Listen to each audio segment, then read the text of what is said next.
In this Kontakt video tutorial, which is part of a month-long series, I'll walk you through creating progressive house with sound sampled from Massive.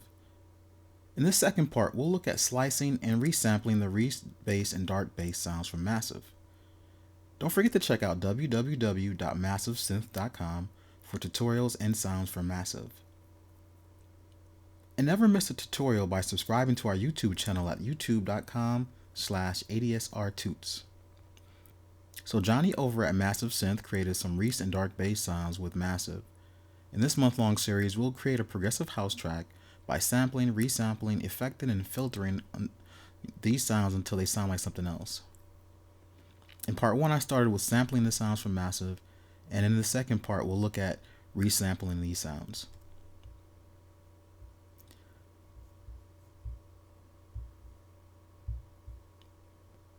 We sampled the bass in octaves with the purpose of putting each pitch on its own key, but after thinking about it, I think I want to take a different approach. So the first thing I'm going to do is delete these other zones. I am not going to use them at the moment. And next I will extend the key range of this specific sample.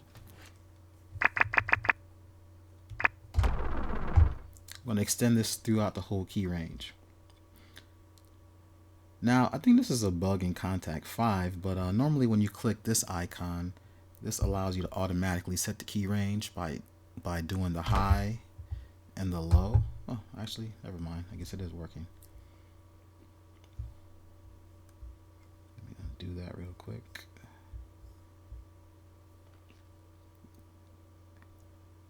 So the first thing I'm going to do is extend the sample across the entire key range. Now, if I had an 88 keyboard, this would go all the way, but I'm using an M Audio Axiom 25. So when you click this button to set key range via MIDI, it allows you to send two notes to define the high and the low of the key range. So that's the high and low of my key range. I'll leave it at C1. Alright, so next you want to double click on the zone to open the wave editor. Now what you want to do is you want to put a small loop. Well, actually first let's shorten this up. Since we're not going to use these other octaves, let's shorten the sample.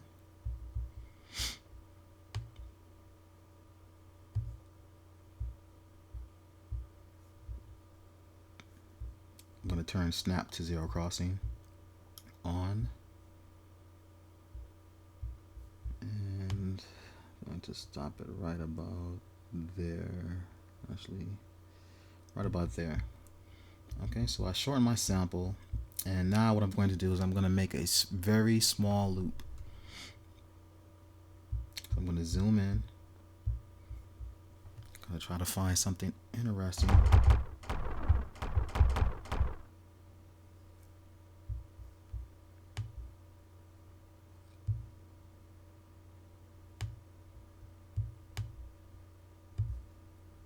Okay, when I say small, I mean small. So we're gonna make it about right there. Doesn't sound like much right now, but we'll get there. So also what you want to do is you want to turn the crossfade on so that as it loops, you don't get any clicking or popping when it crosses over from the loop end to the loop start. So I'm going to set it to about 500. And that should do the trick. And you see when you zoom out, you can't even see that the loop is there. Okay, so we're done in the wave editor for now. So close the wave editor. Now we want to set the source mode to sampler, because sampler gives us some additional options for modulation that DFD doesn't. The other thing that we want to do is we want to disable tracking for now. We'll turn it back on when we're done, but for now we want to be able to use our keys to alter the loop length and the sample start. So the first thing that we're going to do is we're going to add two LFO triangles one to modulate loop start and one to modulate loop length. So click on the modulation source, add a modulator, LFO, triangle, and we'll set this to loop start. We'll add another LFO triangle, and we'll set this to loop length. We want to dial these back just a little bit because in the current default, it's a little bit too strong. So we'll take this down to about somewhere around 1.5%. And the one that modulates loop length, we definitely want to take it down a little smaller than that. So a little under 1%. So anywhere between 0.25 and say 0.75%. 0.75 is fine.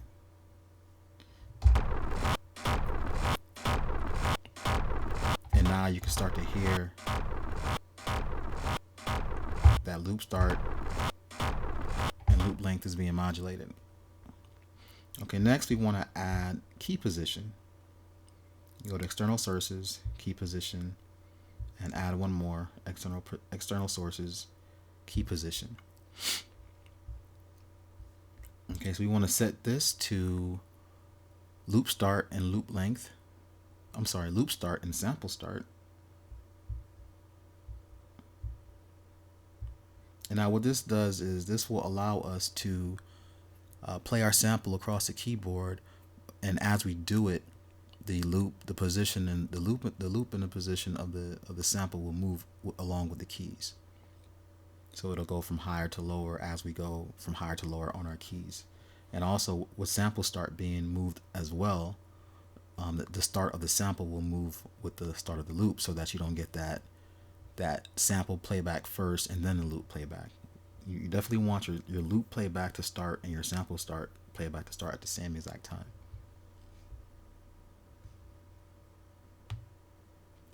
So we want to increase the intensity of both of these to about 40% or so, because we want this to have a stronger effect. So about 40.1% is fine. Okay, so I'm on C1 right now. Now I'm on C#1.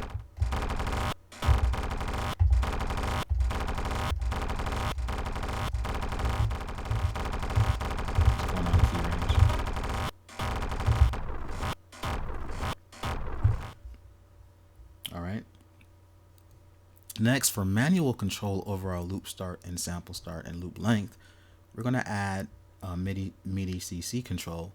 And since I'm using a MIDI Axiom 25, I have some knobs that I'm going to use to control these parameters. So add MIDI CC. I'm just going to add all of them now. So you need 3 of them. So set the first one to loop start. And if you want to find out what MIDI CC your knobs are, or faders, or whatever you're using, just go to the browser, go to the auto tab, and then go to the MIDI automation tab. And if you turn your knob, you'll see the lightning bolt next to the CC number that represents it. And one other cool feature that Kontakt does is if you scroll to the top, there's 127 CCs, or actually 128. It starts at 0. If you turn a control that is below 20 or 22, the window will actually jump down so that it's visible, which is a cool feature. So I just turned one of the knobs and it jumped down so I could see 74. So I know that 74 is this first knob that I want to use to control loop start. So I'll just come in here and type 74 for loop start. I also want to control sample start with the same knob. So I will turn that to 74 as well. And then I have another MIDI knob that I want to use to control loop length. And this should definitely be separate from loop start and sample start. And so that knob is 73. As you see, I'm turning it now. Oops, almost forgot. This needs to be changed to loop length. All right, and so for loop start, we want to take this down just a little bit. Well, default's at 16. We want to actually increase it to about 30%. And then we'll make loop start. We'll make the intensity about 30% as well. And then for loop length, we need to take this down a lot. So we'll put it to about 2% or so. So now, right now, actually, I'm going to turn the LFO triangle off. Disable it for right now so that we can hear what the manual adjustment of loop start and sample start does, and loop length as well. So I'm just going to hold on the keyboard and I'm going to turn these two knobs that I have set already.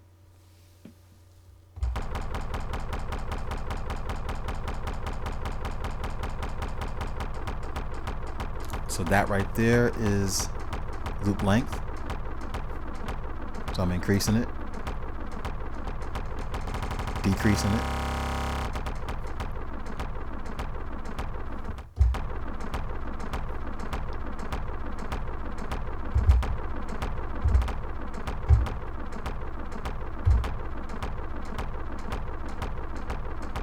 So I'm going to decrease the loop length to a shorter length so I get some sound that I like.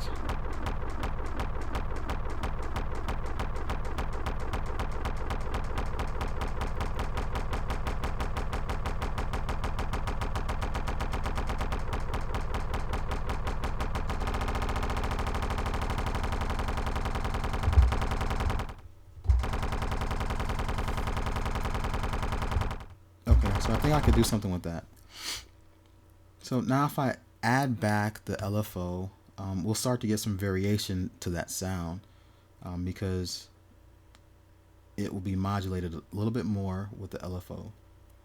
So I'm going to set this back to about 1% and then set this to about 0.11. So I just want a little bit of modulation from the LFO because I'm satisfied with the current length and loop length and loop start that I just set.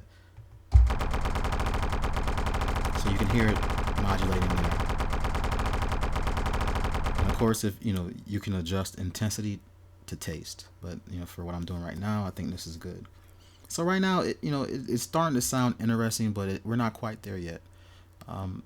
We need to add some effects, some filters, some EQ and whatnot to get this to sound big. Okay, so I'm going to start with some insert effects. I'm going to add some saturation. And since we're only using one group, we can go ahead and use the group insert effects. So I'm going to add some saturation. It really doesn't matter which one you use. I'm just going to use the regular plain Jane saturation. And I'm going to leave it on classic, and I'm going to raise it to about 30% or so.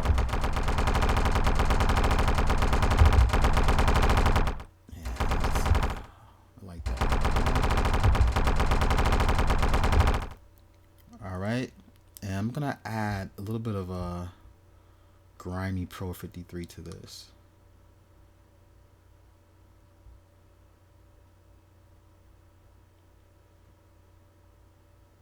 So the Pro 53 is a filter based off the old Native Instruments Pro 53 instrument. So there it already has some. It has a low cutoff. So I'm going to change this to about 2 hertz.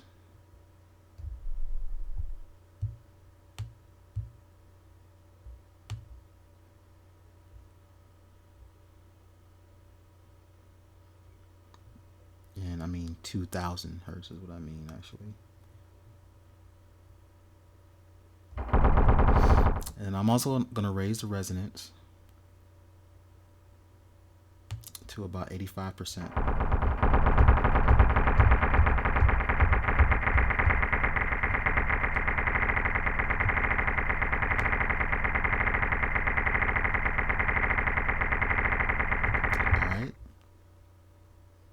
Next, I'm going to add some lo-fi.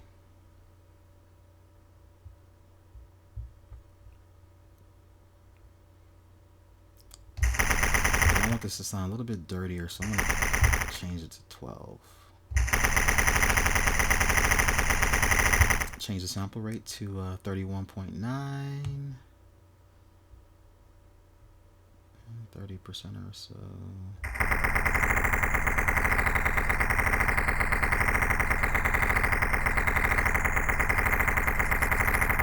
And that actually sounds good to modulate. I might have to come back later and modulate the sample rate.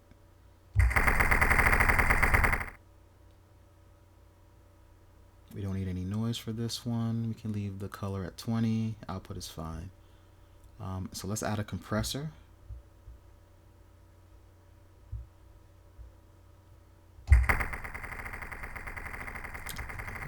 Threshold is fine. I'm gonna change the ratio to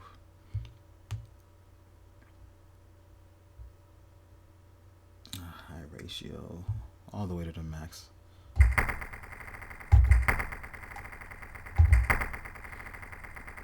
Alright, attack is a tad high. So let's change this down to about 7 or so.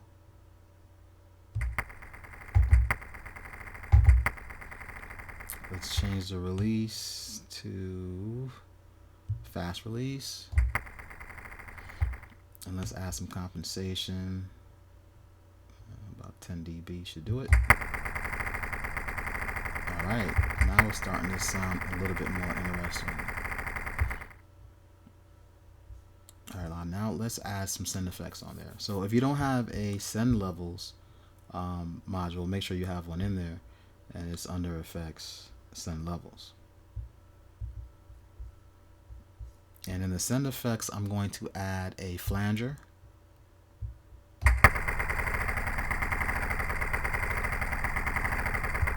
So I'm going to, the depth is fine, the speed is fine, phase is fine, color is fine, and feedback is fine. So that's fine. Defaults are fine for this one. Then I'm going to add a phaser.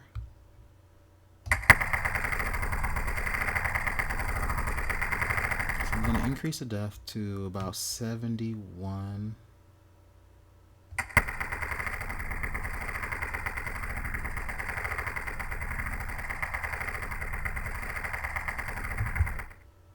I'm going to change the speed to shorten it down just a little bit. Make these cycles go a little slower. Phase is fine at 45, and I'm going to change the feedback to about 66%.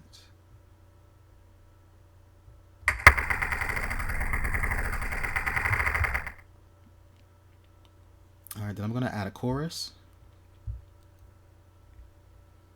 So the depth is fine for the chorus, and for the speed, we're fine at 85 Hertz, and for the phase, we're fine. So defaults are fine for this.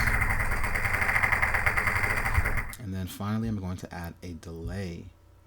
So for the delay, the time is fine. Damping is fine. Pan is fine. Feedback is fine.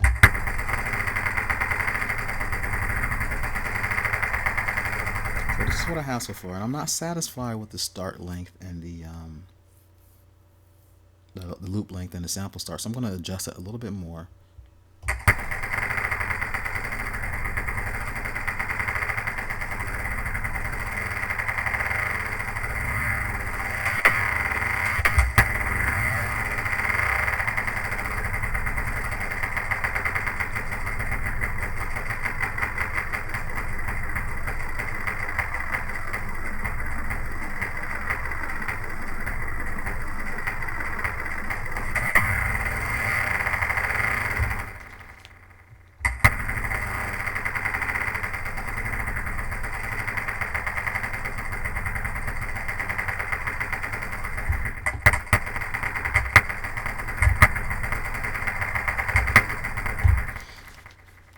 So I think I'm gonna go in and change the crossfader. I think I need to increase this just a little bit. Let's Sounds like at 1000. Jump in and see this. I'm also going to move the starting sample length just a little bit.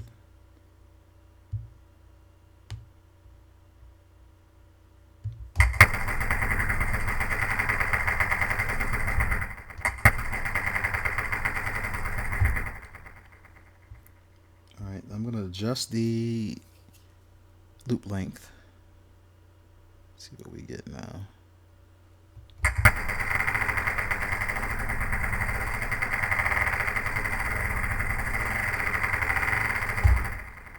I'm going to turn the LFO off so I can get an accurate representation of turning the two knobs.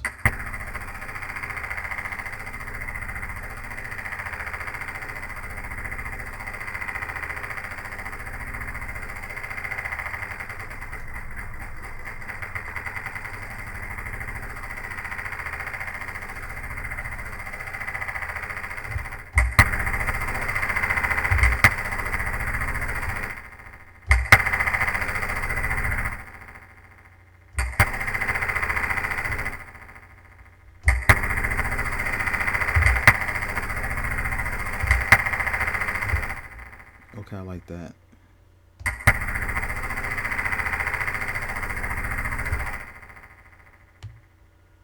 Now let's add a little bit LFO to this.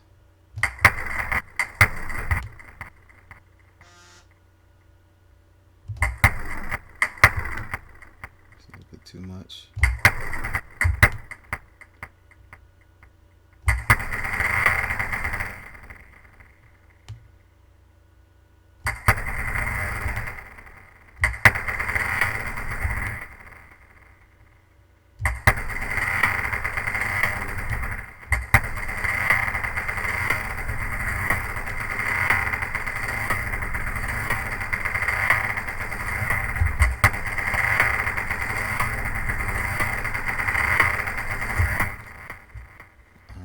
Adjust the crossfade just a little bit more.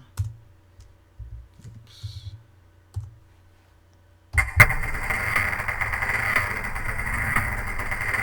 Actually, I need to adjust the sample. So this doesn't, crossfade doesn't matter at this point because the sample is so short.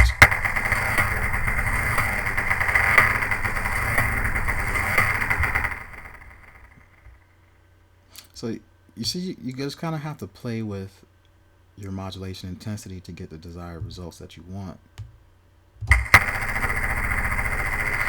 I'm not liking the recycle when the sample starts over, so I'm just trying to get to a point where it doesn't do that.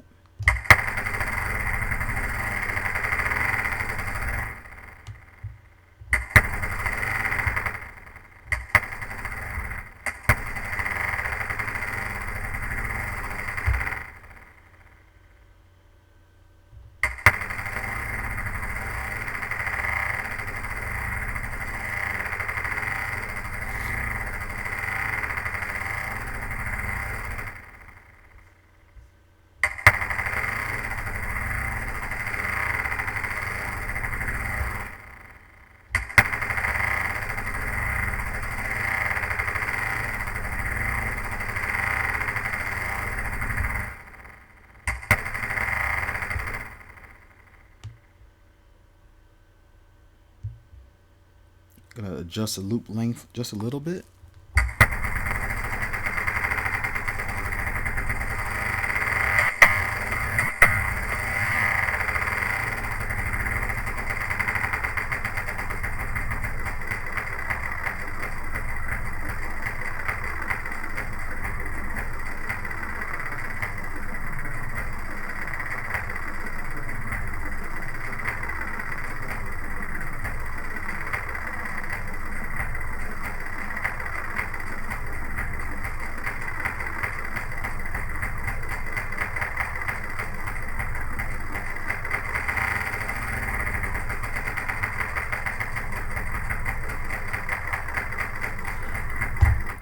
Alright, I think I'm going to adjust the beginning of the sample a little bit more.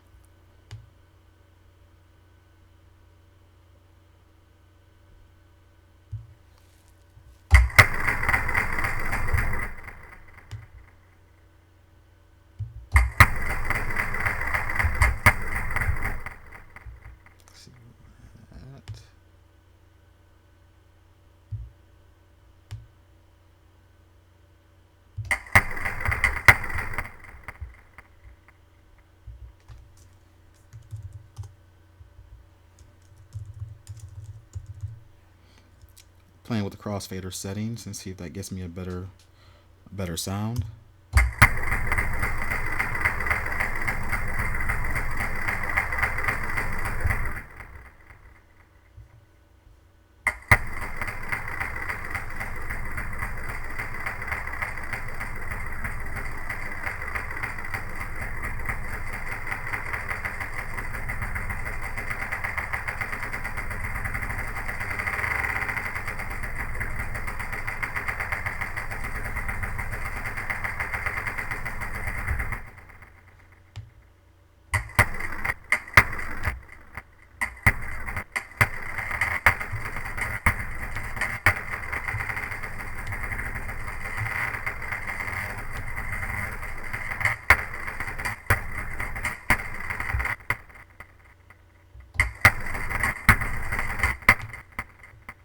Just trying to find a balance between the LFO and the manual control over the loop parameters.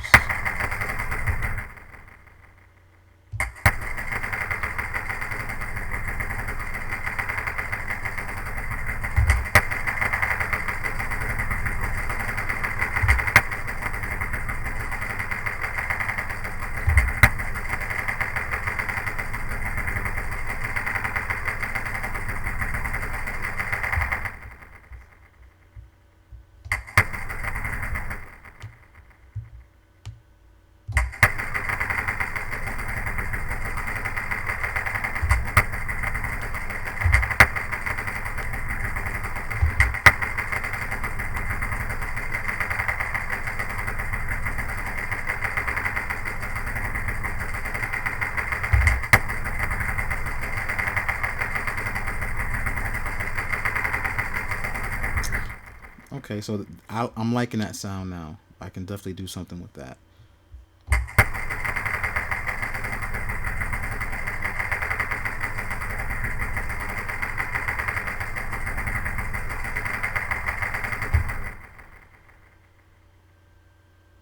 Okay, I think I'm satisfied with that for now. Okay, so I guess we'll save the rest for parts 3 and 4. So the Reese and Dark Bass sounds for Massive sound amazing as is, but over this month-long series we'll sample and resample them until they sound like something else.